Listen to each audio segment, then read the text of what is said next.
Welcome everyone. हमारे weekly assignment के second assignment में हमने आप लोगों को पार्टिकल फिजिक्स का एक असाइनमेंट प्रोवाइड करवाया था, जिसके आंसर आप सभी लोग सबमिट कर चुके हैं। आपके आंसर मैंने चेक किए हैं और ये पाया है कि पार्टिकल फिजिक्स जो कि एक असेंशियल सब्जेक्ट है CSI और नेट गेट के एग्ज़ाम के पॉइंट ऑफ व्यू से, क्योंकि इससे जो क्वेश्चन पूछा जाता है, भले ही एक ही क्वेश्चन पूछा जाता है बट कंसिस्टेंटली एक क्वेश्चन हर बार पूछा जाता है और वो 5 मार्क्स का है। पार्टिकल फिजिक्स का सिलेबस बहुत ज़्यादा बड़ा नहीं है, छोटा सा सिलेबस है बट काफ़ी ही इम्पॉर्टेंट सिलेबस है। बट जो आप लोगों के आंसर सबमिट हुए थे उसमें देखा गया है कि बहुत ही अनकंसिस्टेंसी है। किसी स्लाइट मिस्टेक की वजह से आंसर गलत हो रहे थे या किसी टॉपिक को लेकर मिसकंसेप्शन हो सकता है। तो इस वीडियो में हम उन्हीं क्वेश्चंस के आंसर्स को डिस्कस करेंगे। जिन स्टूडेंट्स ने हमारे पार्टिकल फिजिक्स के थ्योरी लेक्चर्स अटेंड नहीं किए हैं वो चैनल पर थ्योरी लेक्चर्स चेक कर सकते हैं। चैनल पर पार्टिकल फिजिक्स के कंप्लीट थ्योरी लेक्चर अपलोडेड हैं और इस वीडियो में जो हम सॉल्यूशन आपको बताने जा रहे हैं वो सॉल्यूशन भी उन्हीं थ्योरी लेक्चर्स के बेस पर है। तो स्टार्ट करते हैं फर्स्ट क्वेश्चन से। हम सॉल्यूशन में सिर्फ उन्हीं क्वेश्चंस को डिस्कस करेंगे जो पार्टिकल फिजिक्स से थे। जनरल एप्टीट्यूड वाले क्वेश्चंस हम यहाँ डिस्कस नहीं कर रहे हैं। तो जो फर्स्ट क्वेश्चन था, पहले 3 क्वेश्चन जनरल एप्टीट्यूड के थे, फोर्थ क्वेश्चन पार्टिकल फिजिक्स का था। जो फोर्थ क्वेश्चन था ये एक न्यूमेरिकल आंसर टाइप क्वेश्चन था।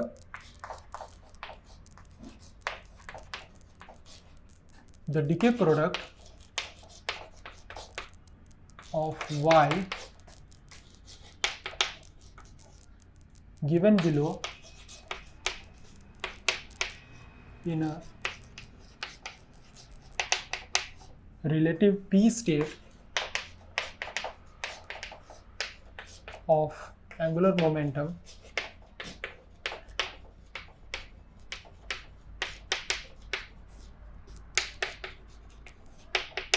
the intrinsic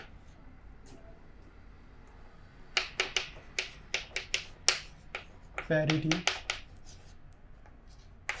of y is। ये एक न्यूमेरिकल आंसर टाइप क्वेश्चन था जिसमें यह पूछा गया था, साथ में एक रिएक्शन भी दी गई है। y equals to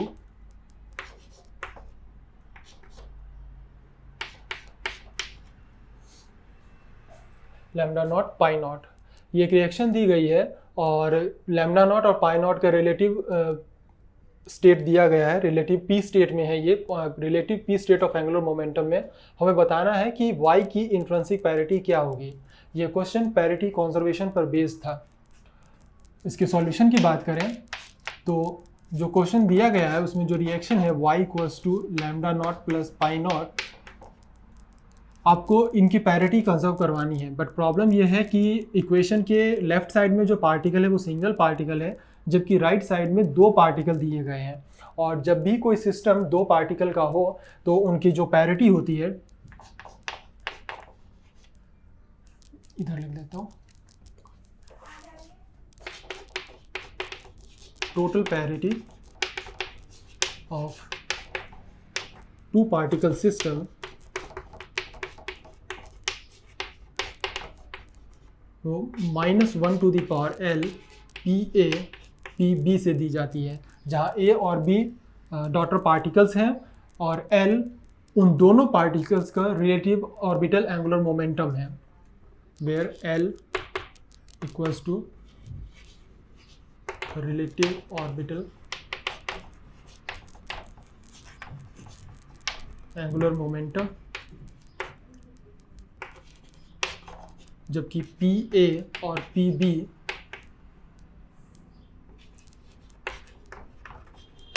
respective parity है उन पार्टिकल की। तो यहाँ पर बात करें तो हमें y की पैरिटी फाइंड आउट करनी है।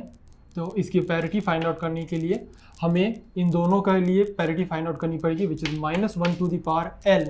l relative orbital angular momentum है जो कि क्वेश्चन के अकॉर्डिंग p स्टेट में है और p स्टेट के लिए l की वैल्यू 1 होती है। p lambda naught and p pi naught, ठीक है। This is -1 to the power 1। Lambda naught एक बैरियन पार्टिकल है और बैरियन पार्टिकल्स की पैरिटी इवन होती है, जबकि पाई मेसोन पार्टिकल है और मेसोन पार्टिकल्स की इंट्रिंसिक पैरिटी ऑड होती है, दिस इज -1। इसे आप सॉल्व कर लें तो ये वैल्यू +1 आ जाएगी which is even.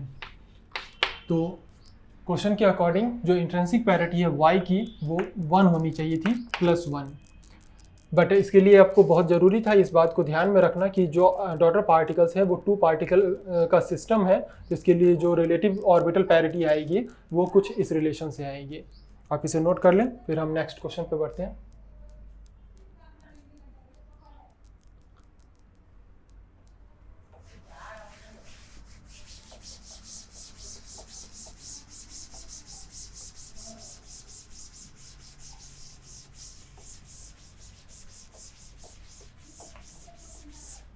Next question भी न्यूमेरिकल आंसर टाइप था।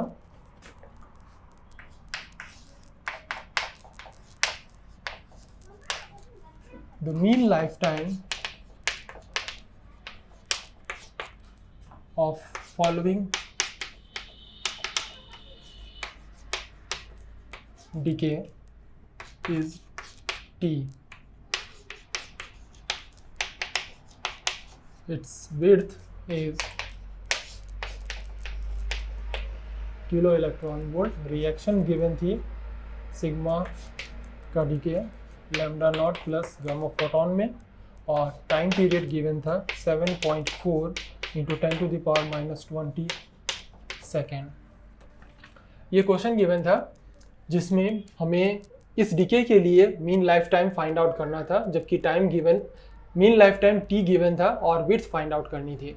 तो इसके लिए सिंपल फार्मूला है कि विड्थ जो है विड्थ ये h बार ओवर टाइम t होता है या टाइम पीरियड t होता है। तो ये दोनों वैल्यू h बार प्लैंक कांस्टेंट है,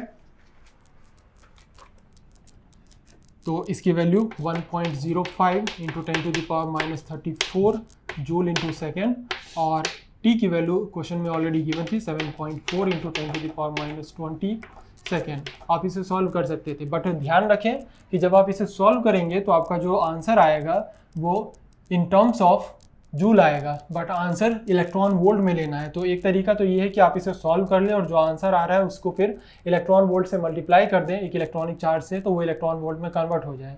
दूसरा तरीका ये है कि डायरेक्ट हम इस h बार जो कि मॉडिफाइड प्लैंक कांस्टेंट है इसकी वैल्यू ही इलेक्ट्रॉन वोल्ट में सब्स्टिट्यूट करें। ये तरीका थोड़ा ज़्यादा बेटर है, इससे आंसर भी आपका एक्यूरेट आएगा, और इसकी value in terms of electron volt 6.58 × 10⁻⁻16 electron volt to second, और ये 7.4 × 10⁻⁻20 सेकेंड है। जब आप इसे सॉल्व करेंगे तो आपका आंसर डायरेक्ट इलेक्ट्रॉन वोल्ट में ही आएगा which is 8.89 kilo electron volt. तो ये ज़्यादा सिंपल तरीका है, बशर्ते अगर आपको मॉडिफाइड प्लैंक कांस्टेंट की वैल्यू इलेक्ट्रॉन वोल्ट्स के टर्म में याद है, और अगर इनकेस याद नहीं है तो आप इसे यहाँ से भी सॉल्व कर सकते हैं, बट ध्यान रखें सॉल्व करने के बाद जो आंसर आएगा आपके पास उसको आपको इलेक्ट्रॉन वोल्ट में कन्वर्ट करना होगा। तो ये दो क्वेश्चन थे जो कि न्यूमेरिकल आंसर टाइप बेस्ड थे, इन्हें नोट कर लें, फिर हम नेक्स्ट क्वेश्चन करते हैं।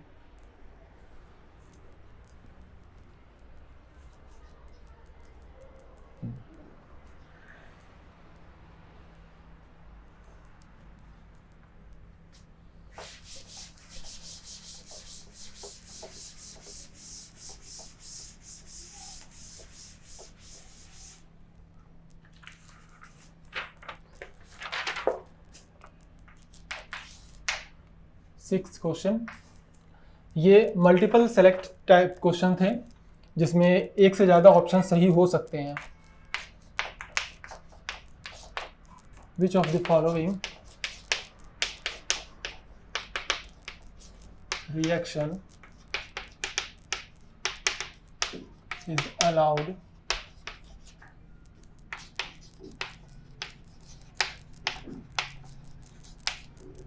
through weak interaction?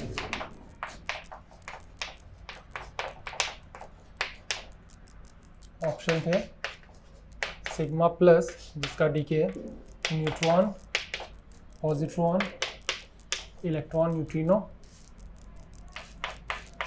Second sigma minus का decay neutron, electron, electron anti neutrino, neutral का आयन का डीके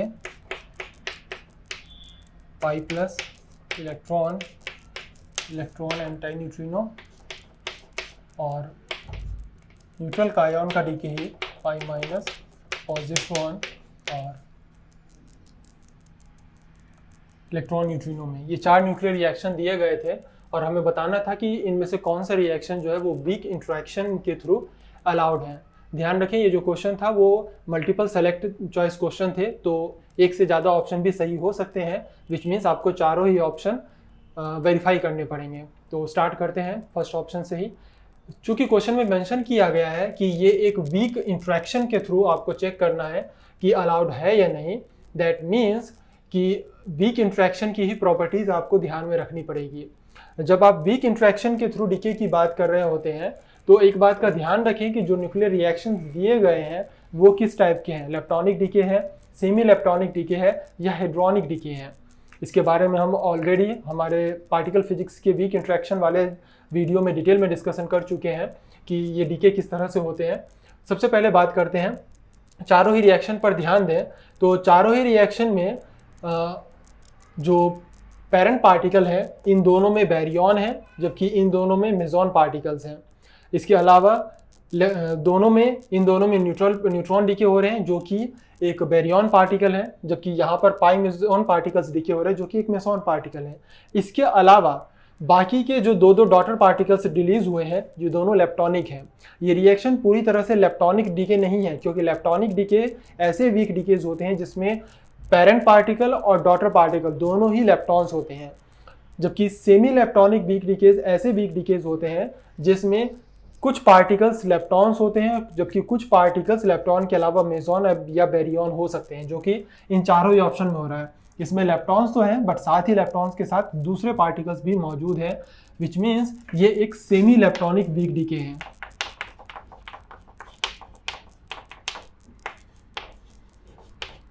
चारों ही reaction semi electronic weak decay है और एक सेमी इलेक्ट्रॉनिक वीक डीके के लिए सिलेक्शन रूल दिया जाता है which is delta S equals to 0 और delta S not equals to 0। दोनों ही की सिचुएशन फुलफिल हो सकती है for a semi electronic weak decay. Well, दो सिचुएशन है। First thing, if delta S equals to 0 तो इसे स्ट्रेंजनेस प्रिजर्विंग डीके कहते हैं।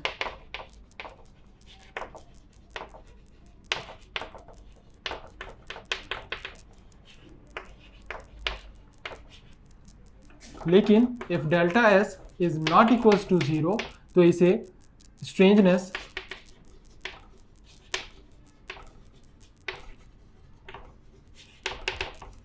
चेंजिंग डीके कहते हैं। और इस तरह के डीके में delta S must be equal to delta Q होना चाहिए। डेल्टा एस की वैल्यू डेल्टा क्यू के इक्वल होनी चाहिए, where Q is the electric charge of hadron है।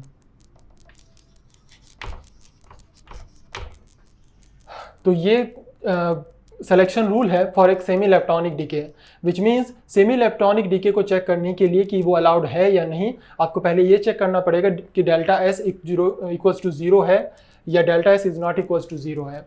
अगर delta S not equals to 0 है तो आपको ये वाली जो कंडीशन है इसे फुलफिल करवानी होगी। अगर ये कंडीशन फुलफिल हो रही है तो ही वो रिएक्शन अलाउड होगी। तो चेक करते हैं कि ऐसा है या नहीं।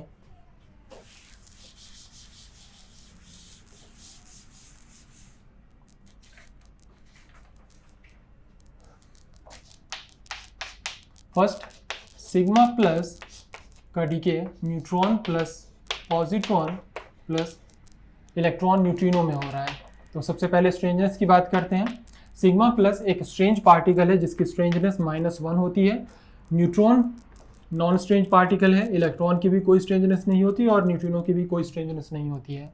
That means delta S equals to, ध्यान रखें हम मोड नहीं लगा रहे क्योंकि इस सिलेक्शन रूल को वेरीफाई करते वक्त आप मोड काम में नहीं लेते हैं। डेल्टा एस हमेशा ही डेल्टा जब आप फाइंड करोगे तो फाइनल माइनस इनिशियल होता है। फाइनल डेल्टा एस की वैल्यू 0 और इनिशियल डेल्टा एस की वैल्यू माइनस, तो फाइनल माइनस इनिशियल करेंगे तो ये प्लस हो जाएगा, +1। डेल्टा एस +1 आया है which is not equals to 0।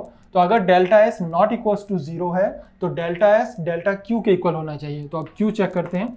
ध्यान रखें हमने सिलेक्शन रूल लिखा था कि डेल्टा एस इक्वल होना चाहिए डेल्टा क्यू के, जहाँ क्यू हाइड्रॉन्स का इलेक्ट्रॉनिक चार्ज है। इस रिएक्शन में इलेक्ट्रॉन, ये पॉजिट्रॉन और न्यूट्रिनो ये तो इलेक्ट्रॉन पार्टिकल्स हैं, लेकिन सिग्मा और न्यूट्रॉन जो है वो हेड्रॉन पार्टिकल है। तो सिर्फ हम इन्हीं का इलेक्ट्रॉनिक चार्ज काउंट करेंगे, इलेक्ट्रॉन का इलेक्ट्रॉनिक चार्ज काउंट नहीं होता है इस रूल में। तो Q इक्वल्स टू +1 इसका इलेक्ट्रॉनिक चार्ज, न्यूट्रॉन पे कोई इलेक्ट्रॉनिक चार्ज है नहीं, 0। And from here delta Q equals to again final minus initial, ये -1 आया। अब चूंकि delta S is not equals to delta Q है, ये रिएक्शन फॉरबिडन है। जो क्वेश्चन में फर्स्ट रिएक्शन दी गई थी वो एक फॉरबिडन रिएक्शन है। सेकेंड रिएक्शन चेक करते हैं। सिग्मा माइनस का decay neutron plus electron neutrino में हो रहा है, जहाँ एस स्ट्रेंजनेस चेक करें तो सिग्मा की स्ट्रेंजनेस -1, एक स्ट्रेंज पार्टिकल है, न्यूट्रॉन नॉन स्ट्रेंज पार्टिकल है, सभी के सभी नॉन स्ट्रेंज है। और डेल्टा एस की value final minus initial, this is +1। अब चूंकि ये नॉन जीरो आया है, नॉन जीरो है, तो आपको क्यू चेक करना पड़ेगा। ये दोनों तो इलेक्ट्रॉन्स हैं, सिर्फ यही 2 हाइड्रॉन हैं। इसका चार्ज -1, न्यूट्रॉन पे charge 0 and delta Q equals to final minus initial +1, delta S equals to delta Q. ये रिएक्शन अलाउड है। तो वीक डीके के थ्रू ये रिएक्शन अलाउड होगी, जबकि फर्स्ट रिएक्शन फॉरबिडन थी। सिमिलरली थर्ड और फोर्थ रिएक्शन को चेक कर लेते हैं। K0 का डीके पाई प्लस इलेक्ट्रॉन और इलेक्ट्रॉन एंटी न्यूट्रिनो में। स्ट्रेंजनेस K0 एक स्ट्रेंज पार्टिकल है जिसकी स्ट्रेंजनेस +1 होती है। पाइमेजॉन नॉन स्ट्रेंज पार्टिकल है। Delta S final minus initial, this is -1। और अगर strangeness delta S non zero आया है तो आपको क्यू चेक करना पड़ेगा, और क्यू है इस पर चार्ज 0, इस पर +1 का, ये दोनों तो इलेक्ट्रॉन है तो इसका चार्ज चेक नहीं करेंगे। And delta Q final minus initial, this is +1। Again delta S is not equals to delta Q, forbidden.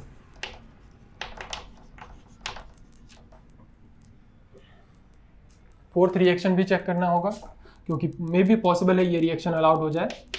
K0 का डीके पाई माइनस पॉजिट्रॉन और इलेक्ट्रॉन न्यूट्रिनो में। स्ट्रेंजनेस +1 0, डेल्टा एस -1 है। और क्यू चेक करें तो charge 0, इस पर charge -1, delta Q final minus initial -1, delta S equals to delta Q, this is allowed. इस तरह से फोर्थ और जो सेकेंड रिएक्शंस थी वो दोनों ही वीक इंट्रैक्शन के थ्रू अलाउड थी। आप इन्हें नोट कर लें। और इन केस अगर आपको इस सिलेक्शन रूल में या सेमी इलेक्ट्रॉनिक वीक डीके में किसी तरह का डाउट है तो आप हमारे सिलेक्शन रूल वाले वीडियो को दोबारा से चेकआउट कर सकते हैं, जिसका लिंक वीडियो के डिस्क्रिप्शन में भी मौजूद है, या फिर आप हमारे पार्टिकल फिजिक्स वाले थ्योरी लेक्चर्स के प्लेलिस्ट में जाके भी उस वीडियो को चेक कर सकते हैं। इसे नोट कर लें।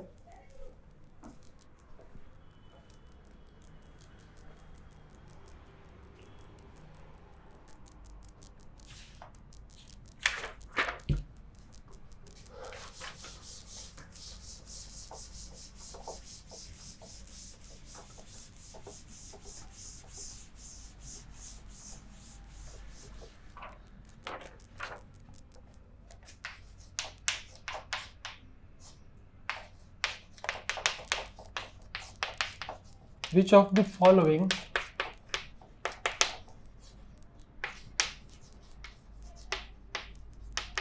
subatomic particle have quark structure UUD? Options थे delta plus, neutron, proton and fourth one is neutral delta particle. ये भी एक MSQ टाइप क्वेश्चन था, मल्टीपल सेलेक्ट चॉइस क्वेश्चन, और इसमें भी आंसर एक से ज़्यादा पॉसिबल हो सकते हैं, but surprisingly most of the students के ये क्वेश्चन गलत हुए हैं। इसकी वजह ये थी कि उन्होंने एक ही आंसर सेलेक्ट किया है। और आंसर की बात करें तो एक चीज़ जो माइंड में स्ट्राइक करती है कि ये जो क्वार्क स्ट्रक्चर है UUD एक प्रोटॉन का क्वार्क स्ट्रक्चर है, और मोस्ट ऑफ द केसेस में यही हुआ है कि स्टूडेंट्स ने थर्ड ऑप्शन को सेलेक्ट किया और बाकी के ऑप्शंस चेक ही नहीं किए हैं कि क्या कोई और ऑप्शन भी मैच हो रहा है। मल्टीपल सेलेक्ट क्वेश्चंस गलत होने के पीछे रीज़न यही है कि आप बाकी के ऑप्शंस को या तो चेक नहीं करते हैं या फिर उन ऑप्शंस के बारे में आपको पता ही नहीं है कि क्या ये ऑप्शन सही हो सकता है या नहीं हो सकता है। हालांकि जो क्वेश्चंस थ्योरेटिकल होते हैं, जिनकी चारों ही ऑप्शंस थ्योरेटिकल होते हैं, जिसमें कोई कॉन्सेप्ट या कोई स्टेटमेंट लिखी होती है, वहाँ पर इस बात के चांसेस बहुत हैं कि आप आंसर को गलत सेलेक्ट कर लें या फिर कोई एक ऑप्शन आपसे छूट जाए। बट इस तरह के क्वेश्चन में जहाँ सिंपली आपको चारों ही पार्टिकल के क्वार्क स्ट्रक्चर चेक करने थे, और जैसे ही आप क्वार्क स्ट्रक्चर चेक करते आपको पता चलता जाता कौन से पार्टिकल का क्वार्क स्ट्रक्चर इससे मैच हो रहा है और किसका नहीं हो रहा है। बट फिर भी अगर ये गलत हुआ है मोस्ट ऑफ द स्टूडेंट्स के, तो जाहिर सी बात है एक गलती ये हुई है कि एक ऑप्शन को सेलेक्ट करने के बाद बाकी के ऑप्शन को चेक ही नहीं किया गया है कि क्या उनका क्वार्क स्ट्रक्चर UUD हो सकता है या नहीं हो सकता। इसका आंसर था प्रोटॉन और डेल्टा प्लस दोनों ही पार्टिकल ऐसे पार्टिकल हैं जो सेम क्वार्क स्ट्रक्चर UUD को फॉलो करते हैं। आप इसे दोबारा से चेक कर लें, वेरीफाई करें, ये दोनों ही पार्टिकल इसी सेम क्वार्क स्ट्रक्चर को फॉलो करते हैं।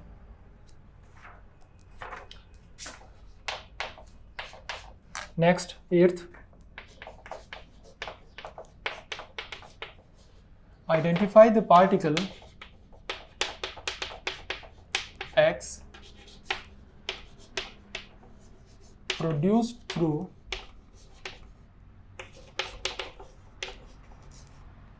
strong interaction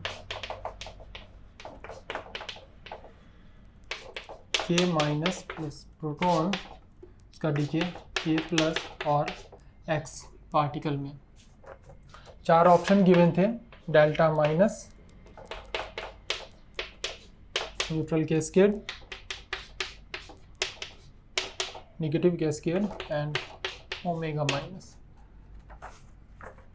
वेल, ये चार पार्टिकल दिए गए थे और हमें बताना था कि जो ये X पार्टिकल प्रोड्यूस हो रहा है थ्रू स्ट्रॉन्ग इंट्रैक्शन, ये कौन सा होगा। वेल, पहली बात तो ये कि क्वेश्चन में मेंशन किया गया है कि एक स्ट्रॉन्ग इंट्रैक्शन के थ्रू डिके हो रहा है, विच मीन्स सभी कंजर्वेशन लॉज वैलिड रहेंगे।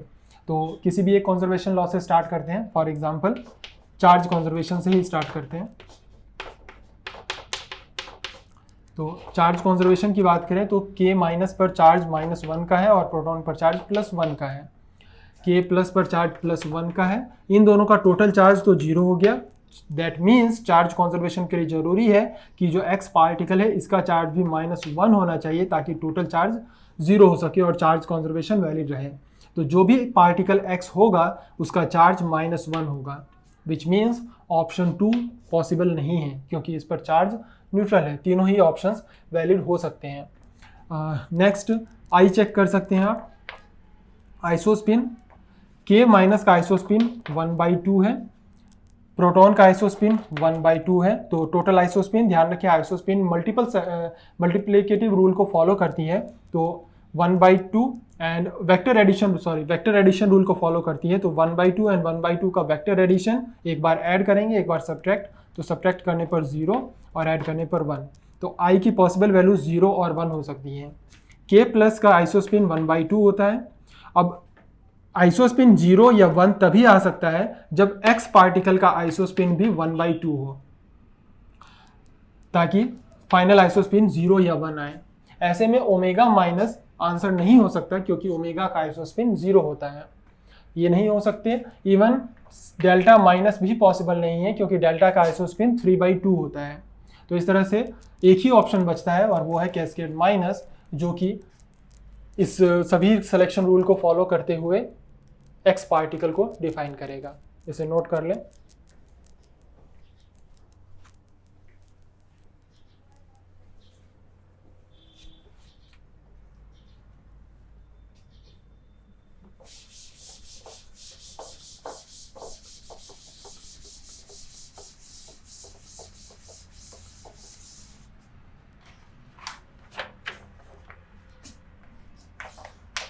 9th क्वेश्चन था, ये भी मल्टीपल सेलेक्ट चॉइस क्वेश्चन थे। Which of the following statement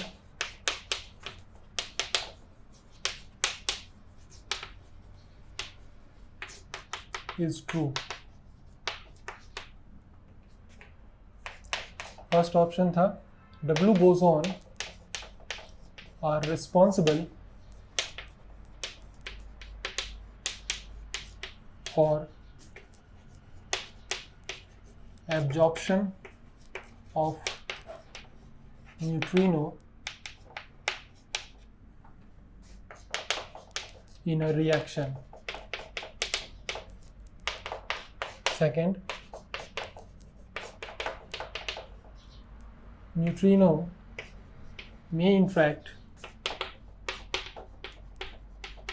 with EM force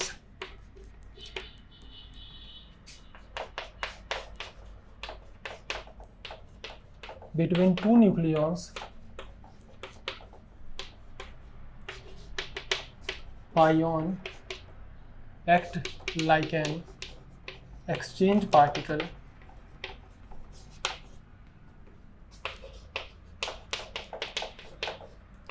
and fourth one, spin of gluon is 1। Well, ये एक मल्टीपल सेलेक्ट चॉइस क्वेश्चन थे जिसमें पूछा गया था कौन सा स्टेटमेंट इसमें से ट्रू है। फर्स्ट स्टेटमेंट कह रहा है कि W bosons are responsible for the absorption of neutrino in a reaction. ये एक करेक्ट स्टेटमेंट है। किसी भी वीक डिके रिएक्शन में डब्ल्यू बोसॉन पार्टिकल ही रिस्पॉन्सिबल होते हैं न्यूट्रिनो के डिके के लिए। डब्ल्यू बोसॉन पार्टिकल की वजह से ही न्यूट्रिनो का डिके पॉसिबल हो पाता है। तो फर्स्ट रिएक्शन सही है, फर्स्ट जो ऑप्शन है वो करेक्ट है। सेकेंड ऑप्शन था neutrino may interact with electromagnetic force. Exactly अगर आपने इलेक्ट्रोमैग्नेटिक फोर्स पढ़ी है, चारों फंडामेंटल फोर्सेस जो हमने पढ़े थे उसमें ध्यान दिया होगा, तो इलेक्ट्रोमैग्नेटिक फोर्स के टाइम में हमने कहा था कि इलेक्ट्रोमैग्नेटिक फोर्स वो पार्टिकल एक्सपीरियंस कर सकते हैं जो इधर इलेक्ट्रिक चार्ज को होल्ड करते हो या फिर मैग्नेटिक फील्ड को होल्ड करते हो। दोनों में से कोई एक चीज़ का होना जरूरी है। न्यूट्रिनो के केस में हालांकि न्यूट्रिनो पे किसी तरह का कोई चार्ज नहीं है, Q 0 है, दैट मीन्स ये कोलम्बियन फोर्स को एक्सपीरियंस नहीं करेंगे, लेकिन न्यूट्रिनो का स्पिन है, ये हाफ स्पिन का एक फर्मियन है और स्पिन की वजह से इसे एक मैग्नेटिक मोमेंट मिलता है जिसे स्पिन मैग्नेटिक मोमेंट कहते हैं। और ये स्पिन मैग्नेटिक मोमेंट, इस स्पिन की वजह से एक स्पिन मैग्नेटिक मोमेंट जनरेट होता है जिसकी वजह से ये एक मैग्नेट की तरह बिहेव करते हैं, अपने चारों ओर एक मैग्नेटिक फील्ड एक्सपीरियंस करते हैं और ये मैग्नेटिक फील्ड इलेक्ट्रोमैग्नेटिक फोर्स के साथ इंटरेक्ट कर सकते हैं।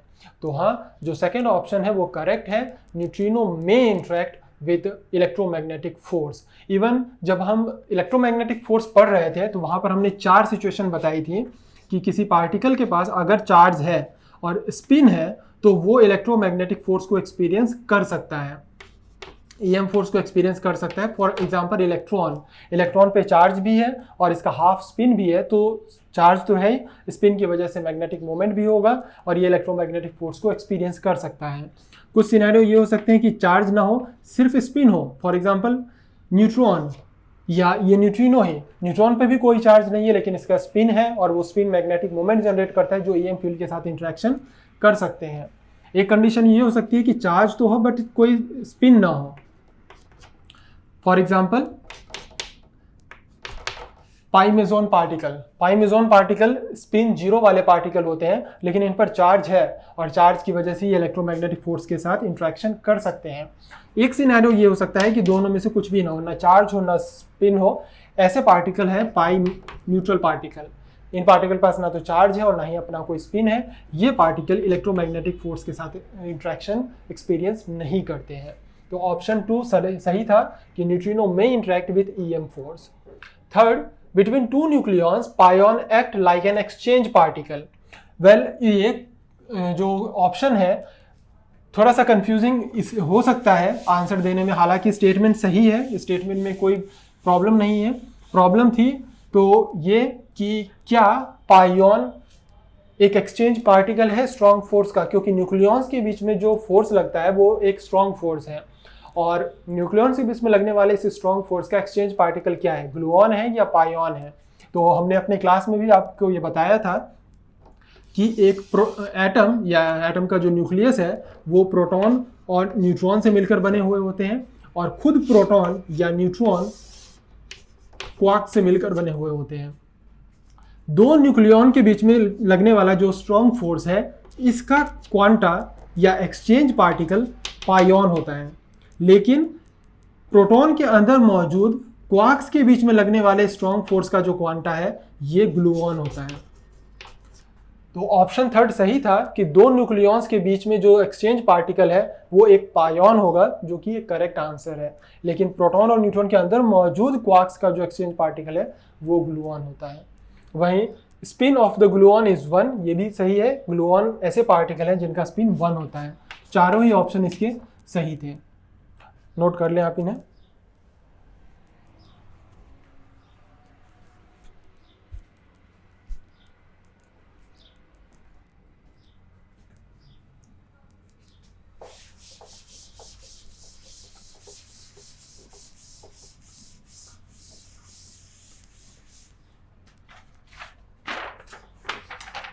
Well, next question multiple choice questions थे। इसमें फर्स्ट क्वेश्चन था the elementary particle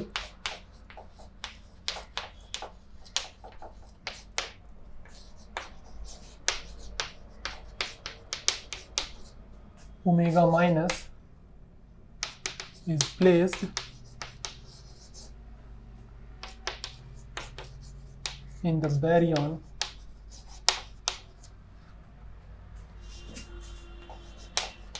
decuplet shown below at, एक बैरियन का डिकपलेट दिया गया था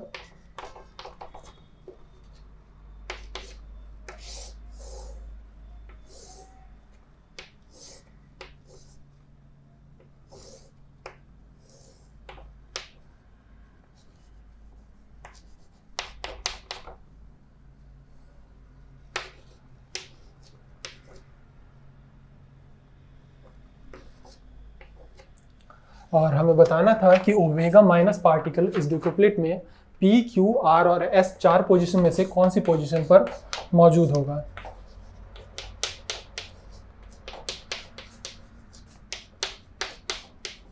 ये चार ऑप्शंस थे। तो सबसे पहले इस डिकपलेट को थोड़ा समझ लेते हैं ताकि हम ओमेगा माइनस की पोजीशन को डिफाइन कर पाएँ। ये I3 और ये Y,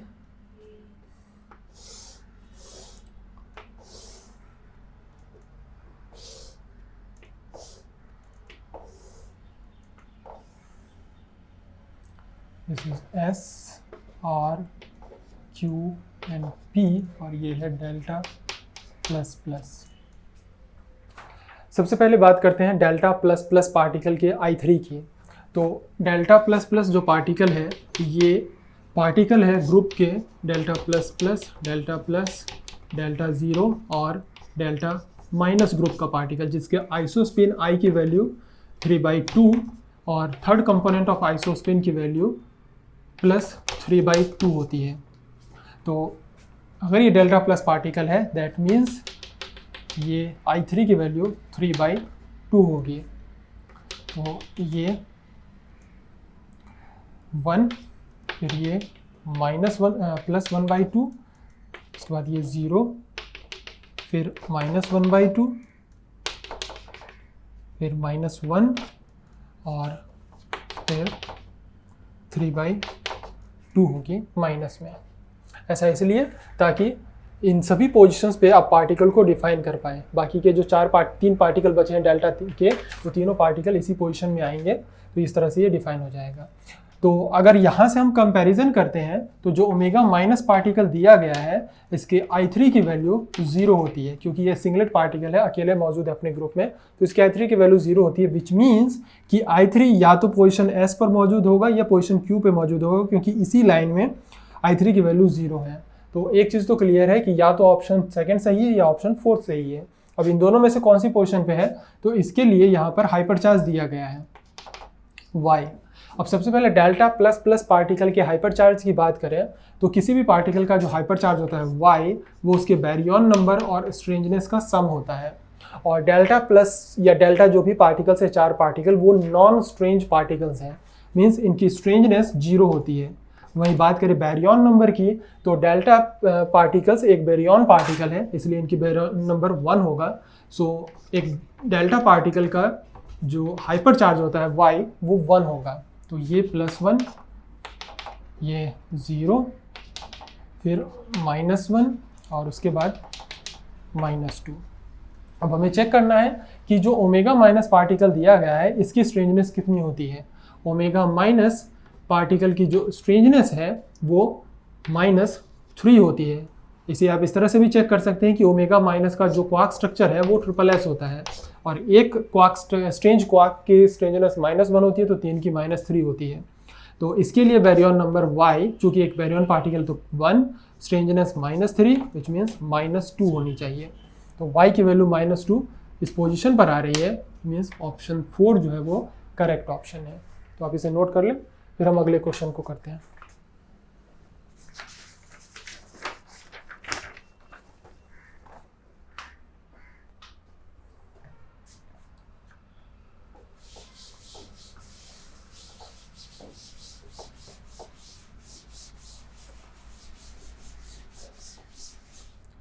next question conservation laws पर बेस्ड था।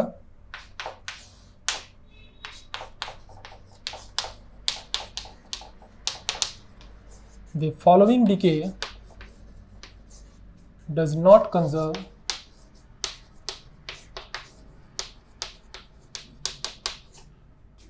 rho naught, which is pi naught plus pi naught. Options थे चार्ज कंजर्वेशन, मोमेंटम कंजर्वेशन,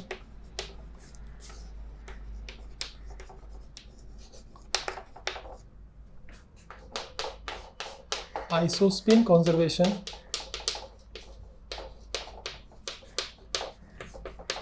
और फोर्थ था जी पैरिटी कंजर्वेशन।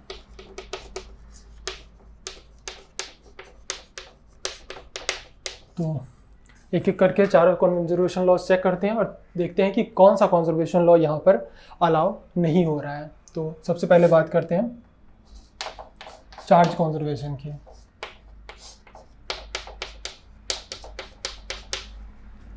तो चार्ज कंजर्वेशन जैसा कि देख के ही पता चल रहा है, तीनों की तीनों पार्टिकल न्यूट्रल हैं जिन पर चार्ज 0 है, विच मीन चार्ज कंजर्वेशन इसमें कंजर्व्ड है। सो फर्स्ट ऑप्शन तो सही नहीं हो सकता क्योंकि पूछा गया है डज नॉट कंजर्व, तो चार्ज कंजर्वेशन तो ऑलरेडी इसमें कंजर्व है। नेक्स्ट है मोमेंटम कंजर्वेशन। जब मोमेंटम कंजर्वेशन की बात हो रही है तो मोमेंटम 2 टाइप के होते हैं, लीनियर मोमेंटम और एंगुलर मोमेंटम। तो हमें दोनों चेक करने पड़ेंगे। सबसे पहले बात करते हैं इसके लीनियर मोमेंटम की।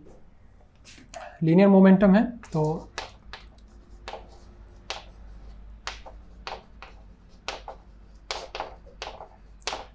लीनियर मोमेंटम का मतलब है कि अगर एक पार्टिकल जो कि रेस्ट में अगर कंसीडर करते हैं और वो डीके होता है तो डीके से पहले और डीके के बाद पेरेंट और डॉटर पार्टिकल्स के मोमेंटम सेम होने चाहिए। अगर हम रो नॉट पार्टिकल को रेस्ट में अज्यूम करते हैं कि रेस्ट पोजीशन में रहते हुए डीके हो रहा है, तो चूंकि ये रेस्ट में है तो इसका मोमेंटम 0 होगा, विच मीन्स डीके से पहले पेरेंट पार्टिकल का लीनियर मोमेंटम 0 है। और डीके होने के बाद 2 पार्टिकल रिलीज हुए हैं और ये अज्यूम करके चला जाता है कि अगर 2 पार्टिकल रिलीज हुए हैं तो दोनों ऑपोजिट डायरेक्शन में रिलीज होंगे विद द सेम वेलोसिटी। तो अगर एक पाई नॉट पार्टिकल इस तरफ मूव किया है तो दूसरा न्यूट्रल पाई पार्टिकल जो है वो लेफ्ट साइड की तरफ मूव करेगा। अब चूंकि दोनों ऑपोजिट डायरेक्शन में मूव किए हैं और सेम वेलोसिटी या सेम मोमेंटम से मूव किए हैं तो एक दूसरे के मोमेंटम को कैंसिल आउट कर देंगे और डीके के बाद भी डॉटर पार्टिकल्स का टोटल मोमेंटम 0 बना रहेगा। तो चूंकि डीके से पहले और डीके के बाद लीनियर मोमेंटम सेम है, कंजर्व है, इसलिए लीनियर मोमेंटम कंजर्वेशन भी इसमें कंजर्व बनी रहेगी। सेकेंड आता है angular momentum conservation.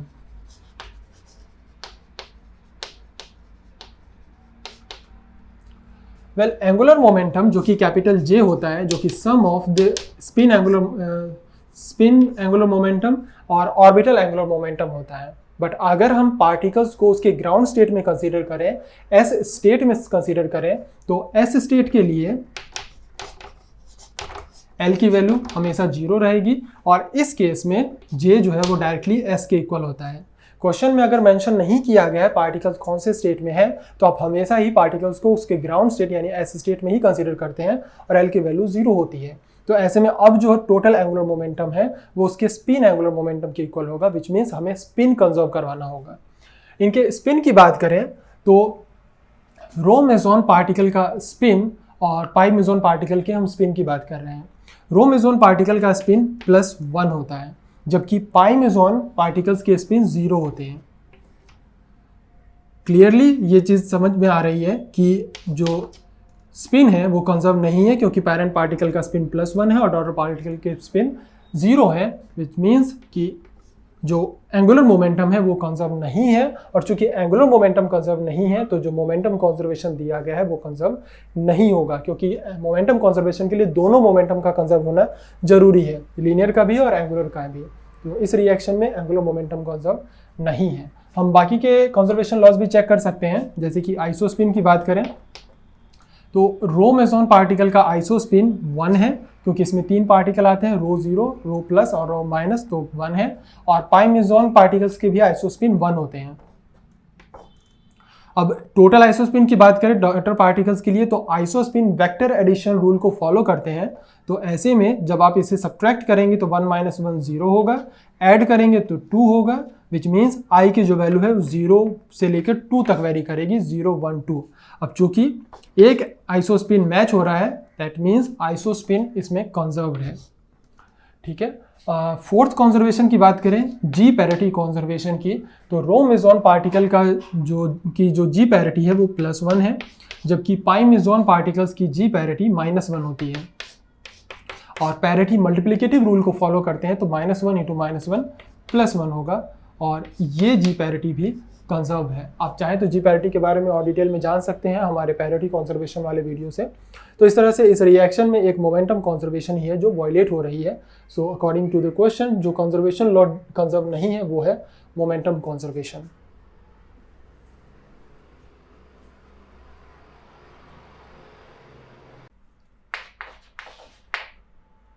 Lifetime of the following decay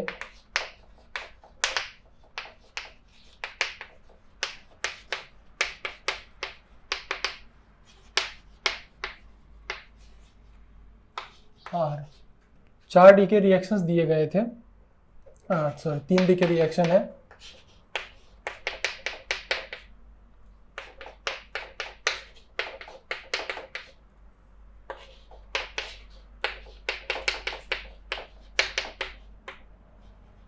और हमें बताना है कि इनके डीके का लाइफ टाइम रेट क्या होगी, लाइफ टाइम की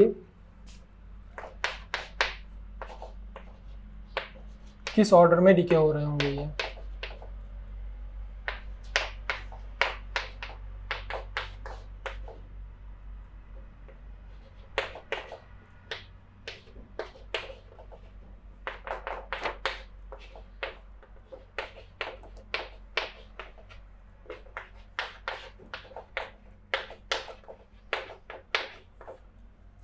वेल तो नेक्स्ट क्वेश्चन ये था कि life time of the following decays are these 3 reactions दिए गए थे और हमें बताना था कि इनके डीके का करेक्ट ऑर्डर क्या होगा। तो इसका बेस्ट तरीका यही है कि पहले आप चेक कर लें कि फॉलोइंग डीकेज रिएक्शन जो है वो किस फोर्स की वजह से डीके हो रहे हैं। तो चूंकि इस रिएक्शन में न्यूट्रिनो प्रेजेंट है, ये वीक डीके होगी। आप चाहे तो इसे वेरीफाई कर लें। ये एक इलेक्ट्रोमैग्नेटिक डीके है और जो फर्स्ट डीके है वो एक स्ट्रॉन्ग डीके है। वेल जो डीके स्ट्रॉन्ग डीके होती है वो बहुत ही जल्दी डीके हो जाती है, क्योंकि स्ट्रॉन्ग फोर्स की वजह से वो डीके हो रही होती है। और स्ट्रॉन्ग डीके में जल्दी डीके हो जाने की वजह से उसका लाइफ टाइम बहुत कम होगा, क्योंकि जितना जल्दी वो डीके हो जाएगी उसका लाइफ टाइम उतना ही कम बचेगा। तो डेल्टा प्लस प्लस का जो डीके है, फर्स्ट रिएक्शन का डीके, वो सबसे कम होगा। लेकिन जैसे जैसे हम वीक फोर्स की तरफ जाते हैं डीके धीरे होने लगती है, स्लो होने लगती है और इसका लाइफ टाइम सबसे ज़्यादा आएगा। सो टॉसी की जो वैल्यू है वो सबसे ज़्यादा होगी, ग्रेटर होगी कंपैरिजन टू इलेक्ट्रोमैग्नेटिक डीके के, और सबसे कम टाइम जो आएगा लाइफ टाइम वो आएगा स्ट्रॉन्ग डीके का, विच इज़ टॉ ए। तो यहाँ से कंपैरिजन करें तो थर्ड ऑप्शन इसका करेक्ट ऑप्शन है, क्योंकि जितना स्ट्रॉन्ग रिएक्शन होगा, जो स्ट्रॉन्ग डीके होगी, उसमें पार्टिकल बहुत जल्दी डीके हो जाएंगे, इसलिए उसका लाइफ टाइम सबसे कम आएगा।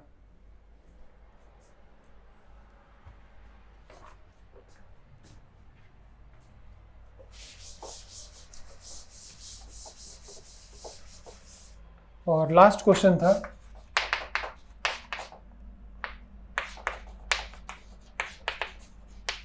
For a free particle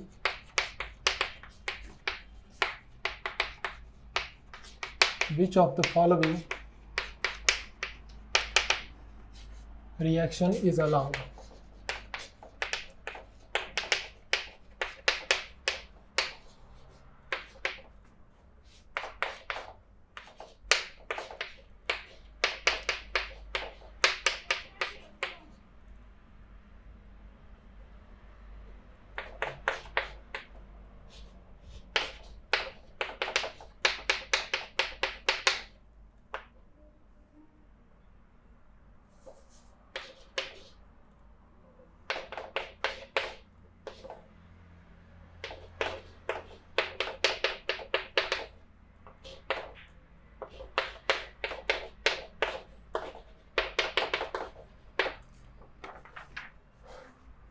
last question था कि for free particle which of the following reaction is allowed, इन चारों में से कौन सा रिएक्शन एक फ्री पार्टिकल के लिए अलाउड है।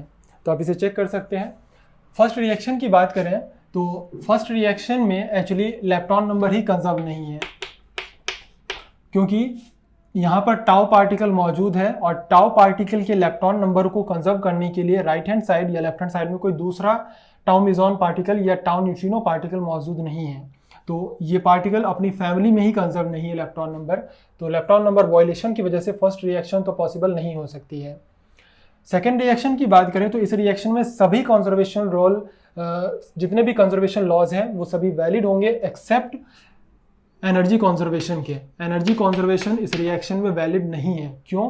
क्योंकि for a free particle proton का जो मास है वो 938 मेगा इलेक्ट्रॉन वोल्ट होता है, न्यूट्रॉन का मास 940 मेगा इलेक्ट्रॉन वोल्ट है, इलेक्ट्रॉन का मास अराउंड 0.511 मेगा इलेक्ट्रॉन वोल्ट, और न्यूट्रिनो मासलेस है। तो एनर्जी कंजर्वेशन के अकॉर्डिंग जरूरी है कि पेरेंट पार्टिकल का मास डॉटर पार्टिकल्स के टोटल मास से ग्रेटर होना चाहिए, जबकि यहाँ पेरेंट पार्टिकल का मास लेस देन है डॉटर पार्टिकल के टोटल मास से। इसलिए ये रिएक्शन एनर्जी कंजर्वेशन की वजह से वायलेट हो रही है।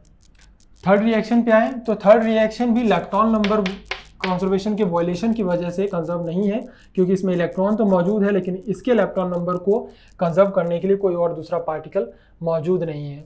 सो एक फोर्थ रिएक्शन बचती है, और फोर्थ रिएक्शन कंजर्व्ड है क्योंकि इसमें सभी कंजर्वेशन रूल वैलिड हो रहे हैं। आप चाहें तो इसे चेक कर सकते हैं। तो इस तरह से ये डिफरेंट टोटल 13 क्वेश्चंस थे जो सेकेंड असाइनमेंट में हमने आपको प्रोवाइड करवाए थे। इन सभी क्वेश्चंस के जो आंसर थे इनके बारे में मोर डिटेल में जानने के लिए आप हमारे पार्टिकल फिजिक्स वाले थ्योरी लेक्चर की सीरीज़ को देख सकते हैं, जहां हमने इन सभी थ्योरीज़ को डिटेल में डिस्कस किया हुआ है। इस वीडियो के लिए इतना ही। Thank you.